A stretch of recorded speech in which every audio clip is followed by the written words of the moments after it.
Good stories for hard times, the modern Decameron. Hello to all of our listeners.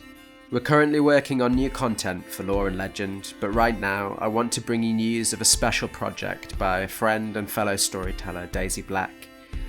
In the midst of the pain and uncertainty of the present times, Daisy and the storytelling community have decided to come together to create a unique event to help lift people's spirits. In Boccaccio's 14th century story collection, the Decameron, a group of friends hunker down in a villa to wait out the Black Death as it sweeps through their home city of Florence.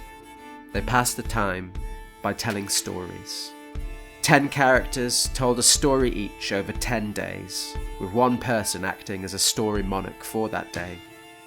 To bring light to these also lurgy-ridden times, medievalist Daisy Black is coordinating a modern Decameron festival of tales, which will be posted on YouTube. Storytellers old and new from around the world have united to share tales over 10 days. 10 days of stories, 100 messages of hope.